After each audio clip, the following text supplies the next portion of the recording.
Now to what could be a pivotal week for Liverpool in their quest to win the quadruple. Jurgen Klopp's side have that huge Premier League game with Manchester City on Super Sunday, but they're currently in Portugal as they prepare to face Benfica in the Champions League quarter-final. And it's the first leg tonight. We can join our reporter, Vinny O'Connor, who is in Lisbon for us. Over to you, Vinny.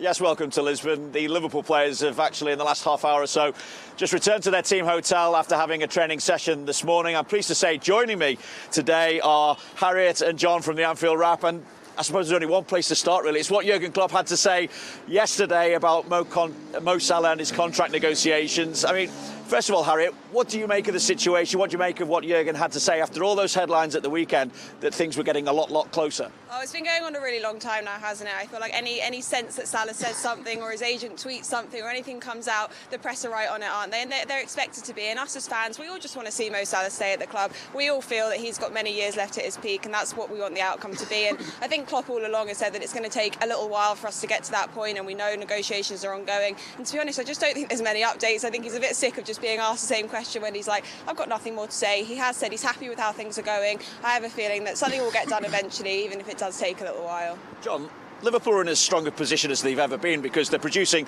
on the pitch and realising the kind of ambition that Mo Salah wants to see. At the same time, of course, if they were to lose Mo Salah, they've brought in someone like Luis Diaz. So it's not as big a loss as it would have been a couple of years ago. It isn't. We're not as reliant on him as we were, but also, you know, what you've just described there is a fantastic place for him to play football, and I think that needs to be remembered as well. You know, we're all desperate for Mo to stay. We all really want to stay, but you look around and what Mo Salah's got at Liverpool, he's adored by the fan base. We all love him. The manager obviously loves him. His teammates are absolute world class, and so you sort of think, well, why would you want to go anywhere else? And I'm hoping that's the realisation that him and his agents have come to, really, is that actually this is a fantastic place to live and work, and why wouldn't we want to be here, you know, on our way, hopefully, to a glorious season. Particularly with one trophy in the bag and 3 still to go for. I know, it's a really exciting season, isn't it? We were talking this morning and just saying how lucky we feel to just be here and to be able to experience European aways again. Because we look back at the last 2 seasons, none of us could go anywhere. We were getting excited about watching the game in pubs if we were allowed to do that. And now we're in Lisbon, standing outside the team hotel, ready to watch our team in a quarter-final of the Champions League. It doesn't get much better, does it? And like you say, still competing in the Premier League, the FA Cup, that brings with it loads of challenges. But with our squad depth and everyone we have at our disposal, I have every faith that we'll smash it tonight and throughout April and May.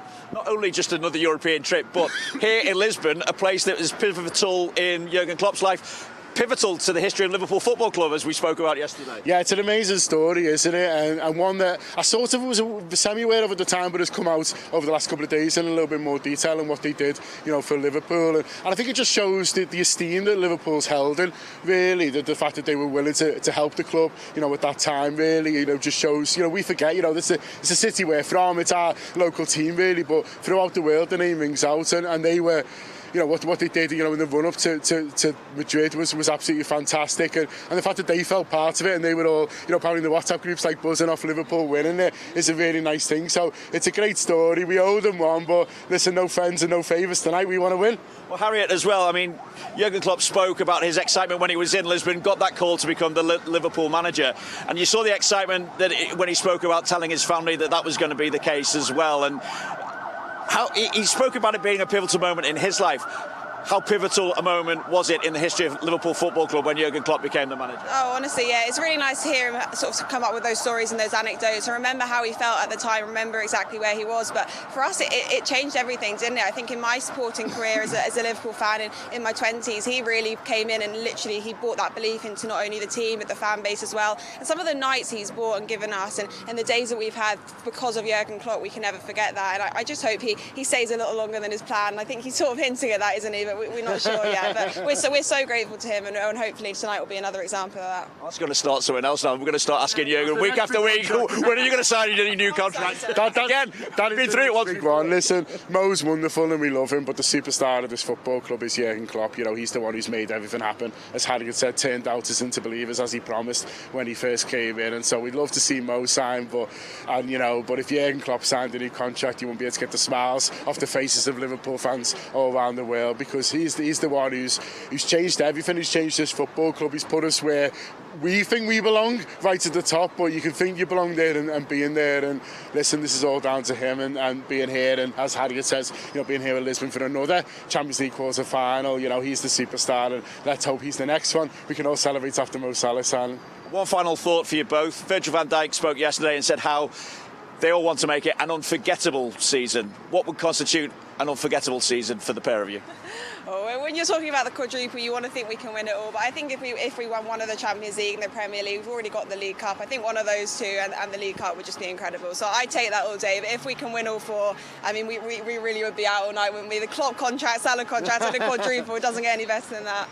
Yeah, you could dream of the quadruple, but it is so hard. If they can win a Champions League, we've won 6, which is incredible. That 7th one, late May would be absolutely unreal. And they deserve it. It's a special squad. It's the best squad. I've seen a lot of Liverpool fans, even older than me, say it's the best squad they've known as well. So they deserve more. I think there is more to come, but you need to do it on the pitch, and that starts tonight. I was thinking you go Premier League title, though, as well, because it'd be 2 title celebrations in one, because you obviously couldn't celebrate as a group after COVID. We just want the parade now. I think we didn't get that the year we won the title, so I don't think we're going to be parading the League Cup, so one of the others, and we'll have a lovely day, won't we? I'm trying not to be greedy, Vinny, but listen, I'll, if you can take the lot, and they can do it, they believe they can do it. You saw it after they won the League Cup, it was lots of Instagram posts, 1 of 4 and things like that, and they think they can do it, and why not? They know how talented their teammates are. It's a really, really special group, and this doesn't happen too often, so let's make the most of it. Let's be greedy.